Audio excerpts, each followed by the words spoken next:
Hey, what's up, everybody? Welcome back to a special creator interview with a longtime friend of ours, Tyrell Cannon. Will be joining the show in just a moment to talk about his comic book, ERIS, which we've gotten to read. It's fantastic. And if you know anything about this man's artwork, you know that this book in particular you're going to be in for a really big treat. So before we get to that, make sure you go to Hops Geek News on any podcasting platform, any social media platform, and just like, subscribe, share, follow, help the podcast grow. We have been doing a lot of Comic Cons this year, doing a lot of traveling this year. You can probably find me at Free Comic Book Day down at Sailfish, which is my brother-in-law's shop in Concord, North Carolina, this upcoming Free Comic Book Day, which is also May the 4th weekend. Always going to be a good time. And then I will probably also be at Tidewater Comic Con in June, and then San Diego Comic Con coming up in July. So with that said, Lauren, how you doing over there? Long time no see. We haven't done this in a little while. I was on vacation, I so guess welcome. It's nice to see you over there. How you doing? I'm doing good. It's been a week, but I'm holding on. I'm excited to get to talk comic books and all fun things tonight because it has been a week. So it has. And our friend is returned. Tyrell, welcome back to the show. It was great to see your name pop up in the email. And it's always a good time getting to look and read what you're doing over there. So how have things been since we've last gotten to chat? Busy, it's funny because I always feel bad, when I reach out to people, because with comics, there's all these big gaps of time. And so it seems like, no one knows what I've been doing, or I haven't talked to anybody in forever. And then all of a sudden you're like, I got all these things, So it's been a very busy time. It's crazy because a lot of the projects I've been working on, I haven't been able to talk about yet. And hopefully I will soon. But one of them I can talk about is ERIS, which I've been getting ready for a while now. I mean, I'm working on it for 5 years, but the last few months have been coloring it and getting it lettered and getting it ready for the Kickstarter. So a lot of that, but I've also done some shows. We were discussing earlier, I was at C2E2, and I've done some covers for some comics and some commissions, just doing the art thing over here and having a family, all that kind of stuff. Well, you also do weekly YouTube shows as well, which are great. You get and you draw, and it's a really good time. So what started that? I know it's been going on for quite some time, but we've never really gotten to chat about that. And for anybody who might not know. Yeah, I started doing those around the time the Schlub was coming out, and it's not always as consistent as I'd like to be, but I try to get a couple times in every month on Tuesdays with Tyrell. And it's just a thing that when I originally kind of started doing comics full time, in my head, I thought, well, I'm going to start live streaming, and I'll have the time to do that. And then we had our daughter, and I didn't really have time to do that. But now she's about 5, and the time is starting to ease, come back a little bit. So yeah. I started doing these, and they're really fun. I usually, last week, what I did on this Tuesday was a recap of C2E2. But a lot of times what I'll do is I'll pull books out of my collection, whether they be art books, mini comics, old comics from my childhood, new comics that I picked up this week, go through them, talk about it, take questions from people, get people's thoughts, and then sneak peeks of work that I'm working on. And then almost every time I'll try to do a little ink drawing. And those usually end up in my shop for sale or in my portfolio for sale at shows. And it's really a good time. Really cool. We try to have some good vibes over there, I try to keep it kind of Bob Ross over there on my channel. Oh yeah, it's a nice break from real life. Like we were all talking about the craziness of having a family and traveling and work and everything like that. So it's always a really good break to get to just hang out. And you're right, good vibes, man. It's always fun and very Bob Rossy. Yes. And what's the handle for that for anybody who wants to follow along with that? If you go to YouTube and just search for Tyrell Cannon, you'll find it. But I think my actual channel is /Uber Artist, UBERARTIST. But yeah, if you go over to my YouTube channel, like, subscribe. I think I'm getting close to 1,000 subscribers. Yes. So please come on over and help us reach that. And yeah, it's usually on Tuesdays. Occasionally I'll do a different night, but it's almost always Tuesdays in the late evening. So I get a lot of people on there that are also working artists that are working on their stuff, and we kind of hang out together and work. It's a really fun time. Nice. That sounds awesome. So Lauren, why don't you take us into a brief synopsis real quick of the book that we're getting to kind of dive in, speaking of comic book worlds, and take us for a spin before we dive into the questions. So this book is currently up on Kickstarter. So I've just pulled basically the description from Kickstarter. And you say this is the complete collection of a brutal psychedelic sci-fi action. So it's a sci-fi action comic exploring violence, Power, violence, and consciousness. It captures the energy of 90s comics, the thought-provoking formalism of alternative comics, and the excess of 80s action films. And you can absolutely see that. Matt and I got to take a look at it. You can definitely see those things, and it is definitely action-packed and colorful and absolutely beautiful. And I'm not sure how you're able to just slaughter a whole page of people and have it look beautiful, and not in an Invincible way, because when Invincible does it, you have to like turn away. The way you do it, it's like I have to turn away, but I can't turn away because it's so There's some really creative ways. Yeah. I just picture you sitting there over and be like, each kind of way. But yeah, so the story, well, actually, why don't you tell us a little bit about the story? Like it's a dystopian future kind of story, but these are very unique characters. We have a very divided society, but there's also something called the root that has taken root into the mind of everybody. Yeah, that's definitely, you know, the quick and dirty version there. I think that when I think about the comic, you know, the genesis of the idea for me had a lot to do with ideas about power and violence and structures of oppression. And so that was kind of a jumping off point. And the other jumping off point for me on the artistic side was how can I portray motion and battle and sort of alien worlds in a way that is hopefully feels fresh and interesting and different. I'm always trying to push myself to move action scenes a little further down the road and help the comics medium stay kind of fresh in regards to that stuff. And so those were kind of the jumping off points for me. And one of the ways I describe it is it's kind of like Apocalypse Now in space, in that you have these guys on a team on a mission to go find a rogue agent that is, you know, upset the powers that be. And the powers that be want to bring this person in or get rid of them. And they also want to gain control of this substance, which you mentioned, called root, which is a drug that we don't completely describe, but what it does is it can enhance the user's abilities. So that's how our team of I guess they're not really protagonists, but our team of bad guys, the good guys, the guys we're with, are enhanced by it. But it can also be used to control the population and sort of numb their consciousness and make them more into herd animals. And so that's why the powers that be want to have it. And so the Archon Circle rules the planet Earth and all of its territories. And they live high in the Andes Mountains in a cryogenic spheres. And they are not good people. They're the kind of people that, you know, run countries and ruin them and take power away from the rest of us. I think we can all relate to some of those feelings. And so this team is on this journey to the edge of the universe to stop this rogue agent Bosch and get the source of root. And one of the main characters is named Jubal. He's the youngest member of the team. And as they carry out their violent mission, he starts to have these dreams that make him question why he's involved in this and what his part is in all of this. And so that's sort of the main kind of turning point in the story, is how he addresses his feelings and responds to these dreams that he's having.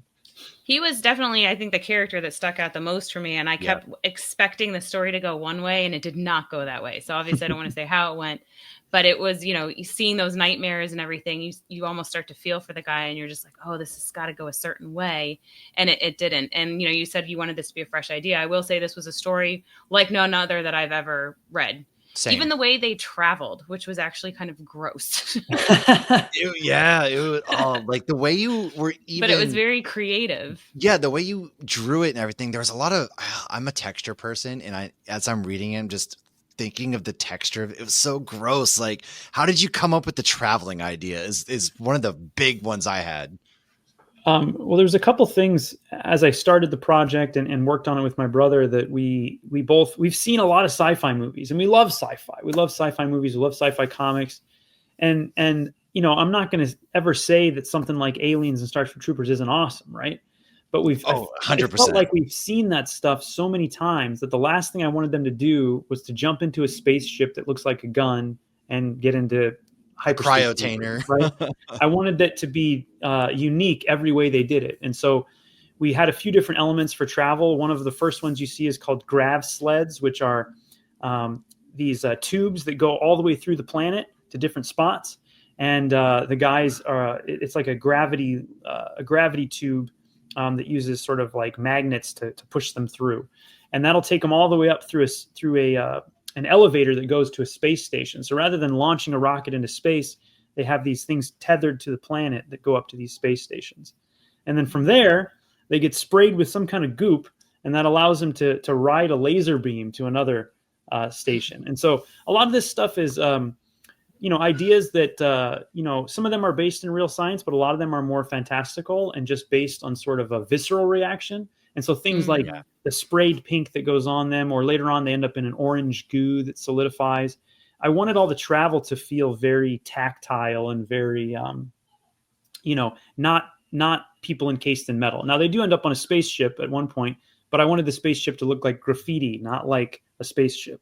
And so we tried to keep a lot of the ideas about travel kind of something that was just one more little element, right? That's like, you could read 100 sci-fi books and in 99 of them, they're going to be in spaceships. And so how can we do something a little bit different? So that was kind of the reasoning behind those things. And like I said, I mean, we have these characters that are mostly nude. And so I thought anything to play up that, goo or, spray and wetness on them, whether that be blood or these other things, would always be a plus, I think. It really was. Yeah. Now, you mentioned your brother, and I noticed it said Logan Cannon. Yeah. So I was like, oh, this must be a family affair. So how did that come about? Does your brother also write comic books? He writes comics with me, but he is an actor, actually. So he lives in the Pacific Northwest, and he's been an actor for a while now, and he's doing it full time now, and he's got some great gigs. He's in a bunch of national ads right now, and he's really going for it. He's in a bunch of movies. I just saw him getting murdered by a werewolf in a movie recently. So he's That's really cool. Werewolf. I would love to see my brother get murdered by a just werewolf. Recently came out with Frank Grillo. That he's not in that one, but there's a surprisingly large number of werewolf movies coming out this year. So I'm all about werewolves. So that's like, I'm loving that the werewolves are coming back. But yeah, he studied acting and writing, and he's written some screenplays and things like that. And we've collaborated on some mini comics in the past just for fun. And when I originally started ERIS, I was writing it by myself, and then it kind of fell to the wayside for a while. And then I picked it back up around the time I became full-time comics artist and made it my sort of project to work on between paid projects. And at that point, I sort of realized I had done a lot of comics before that, but I realized the kind of comic I wanted to do with this needed a little extra help with things like dialogue and pacing. And those aren't always my strong suits. And so I thought, well, why not bring someone else on, and why not bring my brother along? I like his writing. And so I got him involved when I was starting the first issue, and then he kind of became another driving force between, not just helping me refine the scripts, but bringing in fresh ideas and stuff. And it's really fun to work with him because, we're about a year and a half apart, and so we have all the same cultural touch points. So it's easy for me to be like, they grab hands like in Predator, or he says this line that's kind of like an Arnold Schwarzenegger line or whatever, and my brother knows exactly what I'm talking about. So it's really fun. I got a lot. Did you both grow up big into ahead. comics? Yeah, pretty much. Oh, I just asked if you both grew up into it. Right. We both, I have an older brother too. That's about five years older than me, and an older sister too. But my brothers and I, around the time I was maybe 11, we started going to the comic book store every week together. And it was right when Image came out. And so what we did is each one of us called different series. Like, I'm getting Wildcats, right? And my other brother's like, well, I'm getting Spawn. And then my other brother's like, well, I'm getting Youngblood. And so we all bought different series. And for a while, we kind of all were buying comics and reading them. And then over time, the other two kind of fell out of it. And I kind of kept buying them and buying them and buying them and became obsessed with them. Now, Logan still buys them off and on. And my older brother will buy my comics, and a few other ones. But I kind of became the comic book guy of the brothers. So, yeah. That's too funny. Yeah. How did the acting, so you and your brother get this, how did he bring his craft from the art, the acting world? How did that play into everything you guys created in this comic book? Well, a lot of the stuff that I've done is kind of, I studied sort of fine art in school, and my stuff tends to be a little more experimental, and that's really fun. And I like to make work like that. But something that's always been hard for me to get down on the page sometimes is those emotional beats and those like lines of dialogue that fit the characters. And so that's something he brings really easily and really well, because as an actor and a writer, but as an actor especially, those are the things he's connecting to when he reads a script or when he looks at a movie. And so those are the things he kind of has this deeper understanding of, whereas I have more of a surface level of it. And then I bring sort of a deeper understanding of the visual element, right? And so those two things hopefully play together really well. And the nice thing about an actor is that they have to do lots of different kinds of roles. And so when you have to write lots of different kinds of characters, they tend to be really good sounding boards or helpers in regards to that, because they can kind of get inside the heads of the characters and put that, like emote that. Whereas I have the characters all up in here, but sometimes visually I can get them down, but sometimes knowing how they would say a line, I might, I'll put in the script something like, Jubal has to say this line and it kind of has to feel this way, right? But I don't know what the line is going to be or how he's supposed to say it. And then Logan can kind of come in and say, well, what if he said this or that? And this might kind of help emote those different things. And so it's been really useful to have him along, for this. Nice. No, what I was saying before about the art, because we fell in love with your art when we saw the Schlub. Anybody who hasn't checked out the Schlub, absolutely go back and check that out from Image Comics. And your art, there's just so much to see on every page. But going to the gore aspect, before you color it, like, is it the colors that you choose that makes it so beautiful? So when it's still black and white, is it more gory in that regard? Well, it can be. There's pages that are extremely gory in black and white. And then there's other ones that are, not so great. They're all spoilery, the ones I have under here. But, a lot of times with the art, I work on paper on 11 by 17, boards. And like, here's the cover, and so I do everything on paper. And even on the paper, I try to, in regards to gore, there's so many different ways to do it. And I feel like a lot of artists tend to focus in on one way to show it, whether that be outlines or splatters or just color. And I try to use all of them. So there's kind of a layering effect to it, right? Like I'll have shapes that are maybe a blood splatter or an impact point, and then I'll throw some, ink down with a toothbrush, right?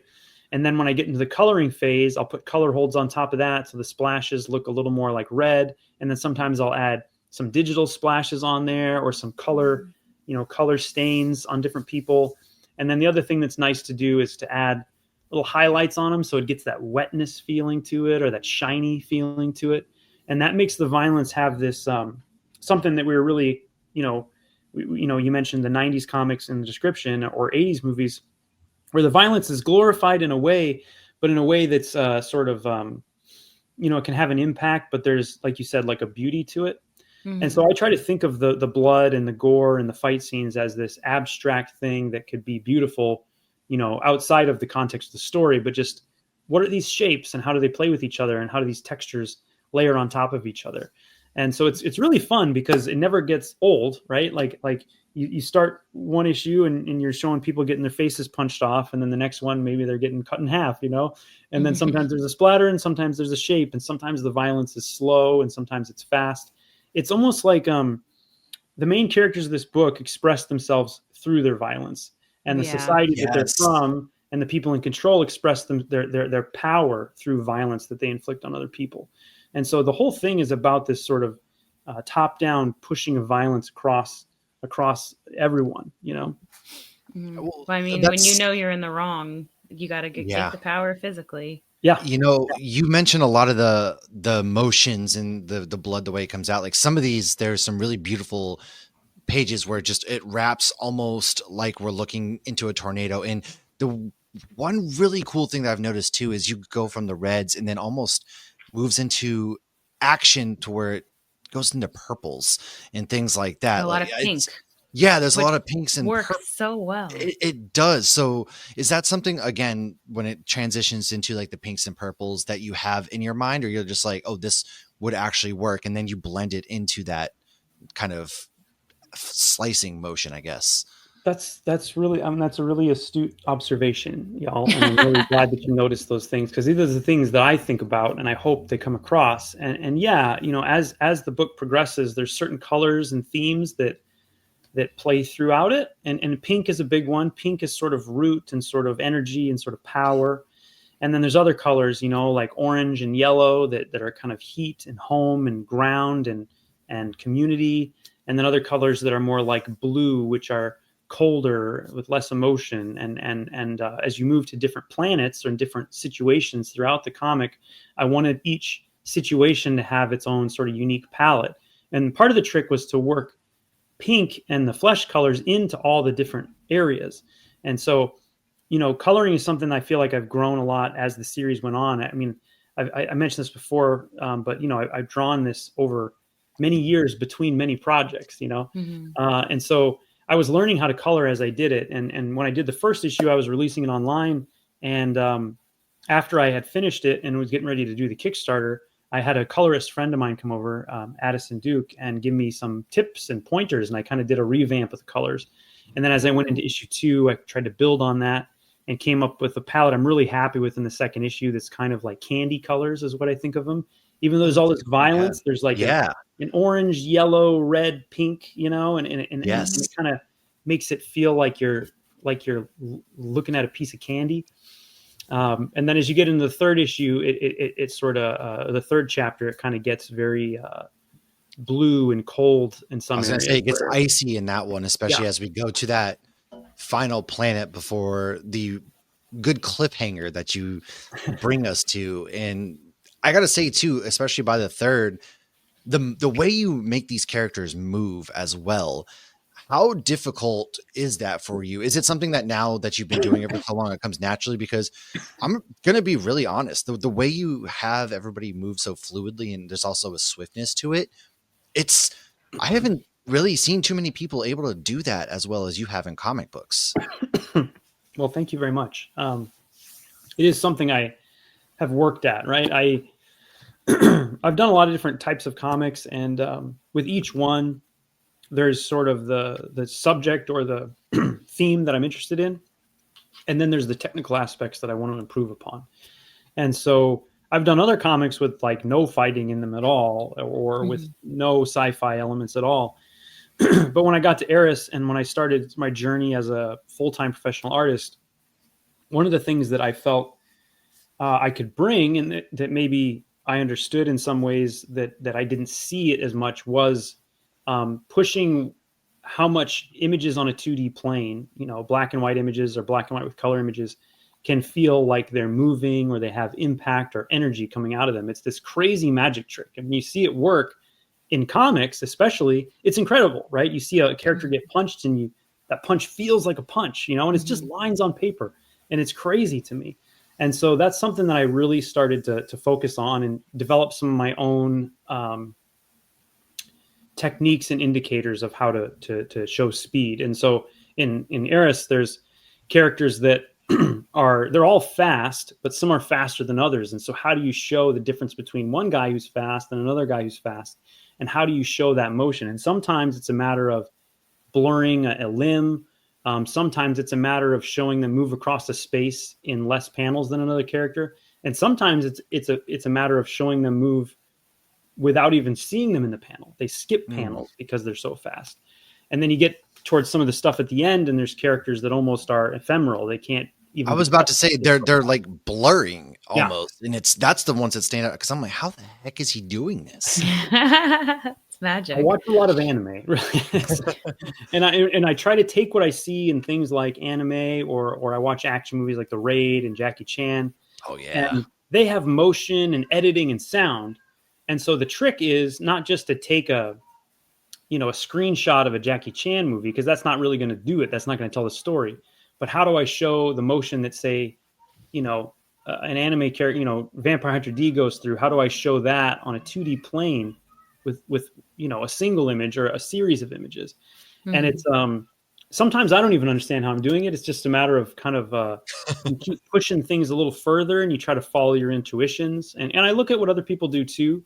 But it is something I feel that I do bring that is very me. So, well, another thing you've done that is pretty neat is in the Schlub, you filled it with Easter eggs. I remember you telling us you had things that only like you would pick out, or somebody that you have a close relationship would pick out. So were you able to do any of that in ERIS?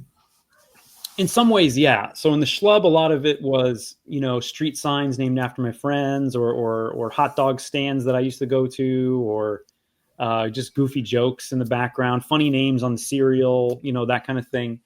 In ERIS, it's a little more integrated into the whole world. So I would still say there's things that I would call Easter eggs in there, but they're more things that I'm hoping you see on repeat readings, and it enhances your the way you take in the story, right?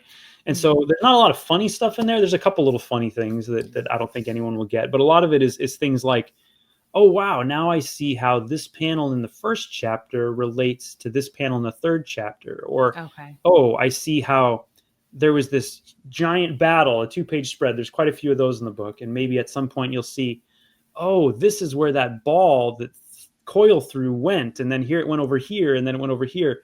And so it becomes more like a Where's Waldo experience that hopefully kind of, enhances the overall effect of the book. I want people, even though there's not a ton of words in the book, I want people to reread it for the visuals and start to understand the visuals deeper as they go through it some more. I think that I like comics that have a lot of density to them, because I think one of the amazing things about a book especially is that, just like anything else in media, the more, every time you read it, you're a different person and it changes.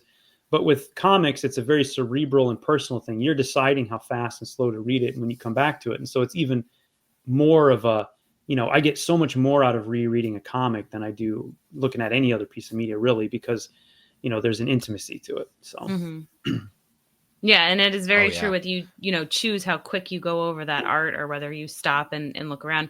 And you have a few pages where there's no dialogue. So you have to stop and take in, what the art is so that you can see what's going on. And I mean, why else do we read comic books if not to enjoy the art alongside the story? So yeah, those pages were absolutely gorgeous.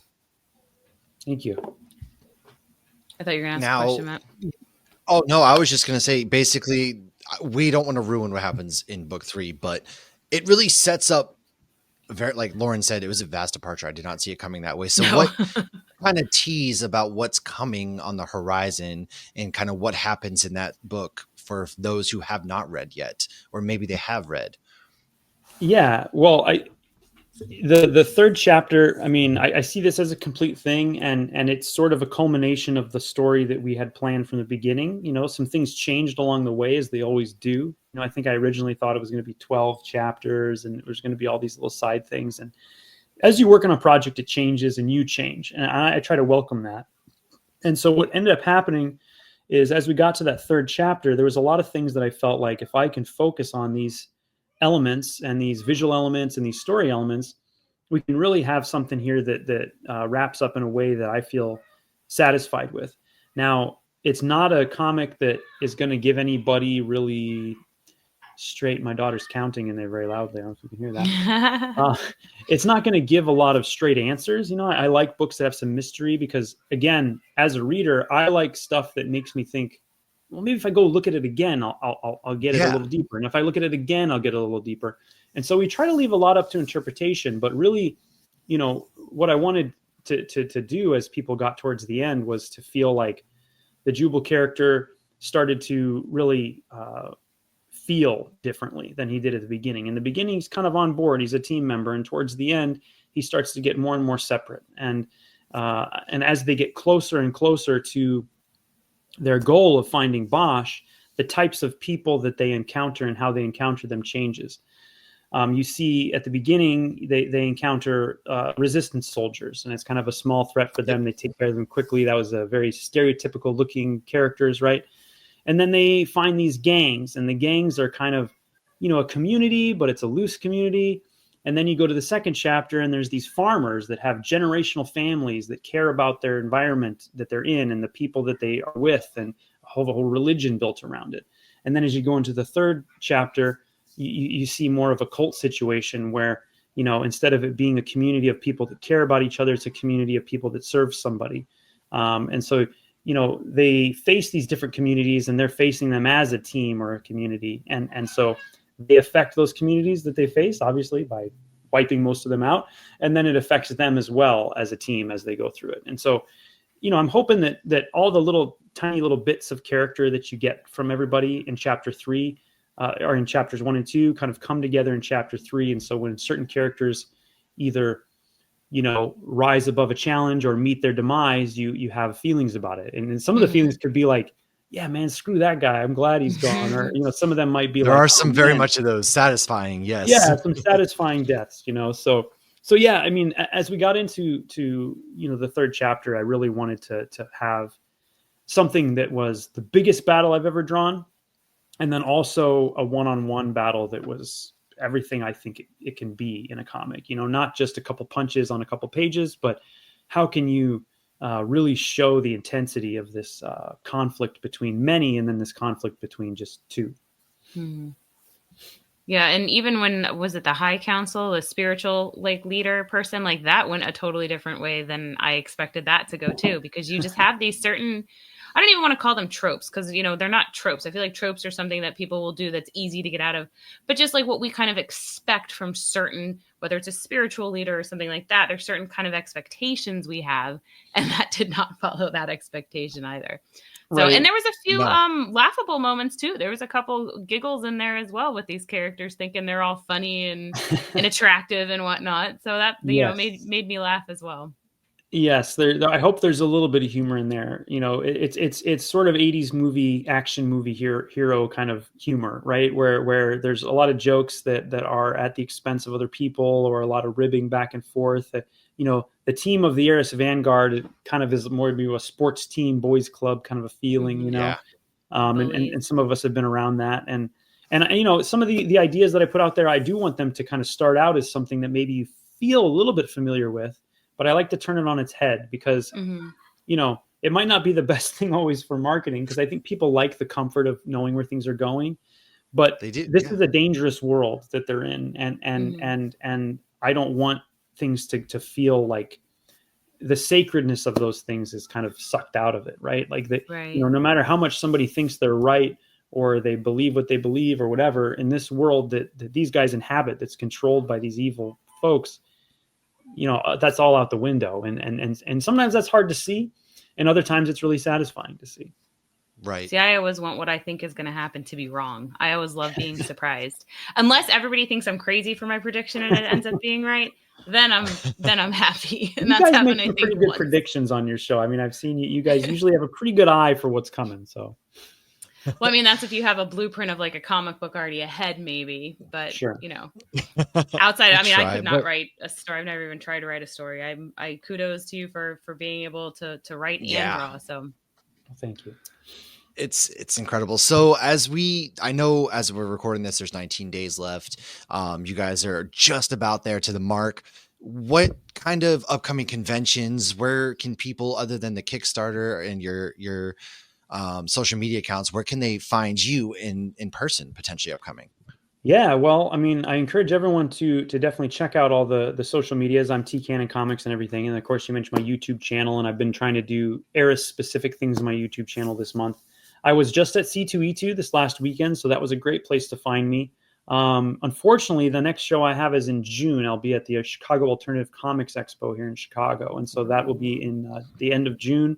It's here in Chicago at the Irish American Heritage Museum, and it's an awesome show. It's more of a indie self-published show, and I'm going to have some special things there that are only going to be at Cake. So those are the best places to see me in real life. And then I'm doing some podcasts like you guys. And then this Friday, I guess tomorrow, I'll be on Daniel Warren Johnson's YouTube channel doing the Friday with D-Dubs with him. And we're going to do a deep dive on ERIS and talk art and do a lot of stuff there. So that's another great place for people to come, check out what I'm up to. Oh, that's going to be rad. Two really amazing artists come together. That is amazing right there. And it's always great to get to chat with you, because your artwork is one that I know we absolutely love. I've got so many. I've got the ash cans of Schlub, for example. I've got a lot of different versions of Schlub up there with different, artworks and colors and everything, just because it's such a fantastic time getting to see what you go into, because like I said, the coloring, the way you're able to craft your motions and everything going on, it really is next level. And so when I know your name is on a comic book, I'm going to enjoy it without a doubt. So I really appreciate you reaching out to us, hitting us up. And for everybody out there, please go get on this. Yeah. I mean, get on this. And really thank you for coming and hanging out.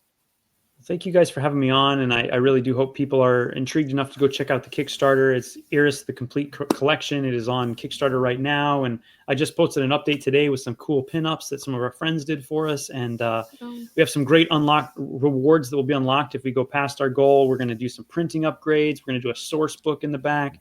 And then one of them is an alternate cover by Daniel Warren Johnson. So I'm hoping we can crush that goal and move through into those whatever they call them, stretch goals. Yes, absolutely. So go out there, support this, guys. Come on, comic books. We are living in such a good time for comics. You don't have to, you can get them from everywhere now. For example, the Kickstarter campaigns, which are all linked. Everything is linked in this episode. And if I missed anything, then Lauren will yell at me and I'll fix it. So guess what? It's going to be there. Guaranteed. And for everybody out there listening, thank you guys so much for hanging out with us. As always, we will be back again with another great episode, but make sure right now the only thing you need to do is go right over there into the link in the bio, get this book, and go see what Tyrell's out there doing. So once again, Lauren, thanks for hanging out. Tyrell, thanks again for coming on and hitting us up, and we will talk to everybody again soon. Cheers, everybody.